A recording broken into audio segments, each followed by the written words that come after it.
one to show off. This is a Yamagata Red and Black cerakoted, dual cerakoted Pilot version 2. One of my radioactive dials that we designed a while back. So you've got a Yamagata Red case, you've got a black crown, and then the rest is dual cerakoted. The dial, the bezel, and the SS band. Actually, it's not an SS band. Well, it technically is a stainless steel band, but it's a Link SS band. I make sure to specify that a little bit now that it's an option that you can get at. Black handset. This used to be a silver handset. We acetoned it down, painted it black, reloomed it. The dial was fully done in black. Then we bake it, and then we go back in and do the whole thing in red. And then before it dries, wet sand it, removing any of the red from the accents that are sticking up. Then bake it. Same thing happens with the bezel. You do the whole bezel in, see, this would have been done in black first, then baked. Then you go back and you do everything in red.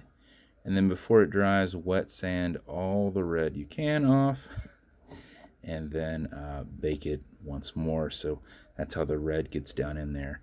The whole thing was red, and we just removed all the red from the higher pots. Same thing happens with the Link band, but a little bit easier. We do everything in one color, then we tape off what we don't want to be in the other color, and then do the other, and then bake it as a whole. So everything is done in dual cerakote other than the crown and the case itself. Radioactive engraved clasp and the side of the case. And then on the crown itself, with the same logo as there that's on the dial. This one is the one that ran, I believe, for 41 hours. I think I had built this by 11 o'clock at night. I think this was the 11 o'clock, not the 1 in the morning. So by the time I got to it again, I believe this is the one that ended up running for 41 hours, which I have not wound it. This is only gone from the little bit of movement that we've done. Also, low profile exhibition caseback, stainless steel movement holder, and a black rotor in there. So it's only moved just from us kind of moving it around in the last minute. But bezel's held on with a tension ring. I put it on a little bit tighter with some dental floss. It will go left, it will go right, it does not click. I just put it on there a little bit tighter so it's not going to move as much on you. So automatic mechanical, you can wind it, you can wear it, you can put it in a watch winder, but if it's dead or you're not going to be very active, make sure you wind it just a little bit. And how you do it is you back the crown off the threads until you hear it clicking. At that point, you can wind, and a wind is a turn away from you. Turning it back towards you doesn't do anything, but it's a lot easier to keep your finger spacing and just go back and forth winding it. If you do this for 4 or 5 seconds before you put it on, even if you're not very active, you will keep time throughout the day. And if you do it for something closer to 20 plus seconds, you're going to max out your 31 plus hour power reserve on it. Like I said, either this one was 39 or 41. I think this was the 41, but I kept going off that 11 o'clock time, and I clearly did not build all three at the same time. So one was 10, one was 11:30ish, and I think one was 1. So this was either the 39 or the 41 hour one, but you just keep winding it. You can wind it all day if you want. It will not hurt anything. But when you're good, pull it to the one and only click, and you can now set your time. It does not have a hacking movement, so it's going to keep going. You'll also feel your wobble crown that deflects lateral pressure from going into the stem and into the movement. If you don't want to feel it, just pull it a little tight. You won't even feel it. Okay, Google, what time is it? 12:45 p.m. 12:45 p.m. When you're good, push it back over, get it out of that time setting, and screw it down. And that's the build. So dual cerakote, Yamagata Red and Black cerakoted setup. Thought it turned out pretty awesome. The red on that has a nice pop to it. So it's not a color shift, it's just a good looking red color.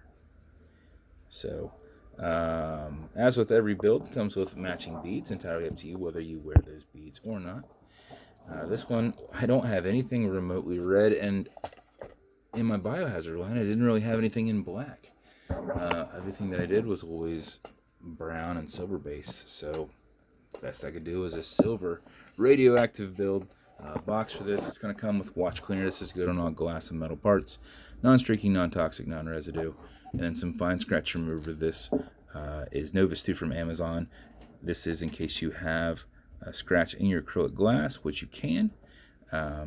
But if you do, put a tiny bit of this on it, buff against it using your included microfiber. Generate some heat with your thumb, buffing against the scratch, not with it.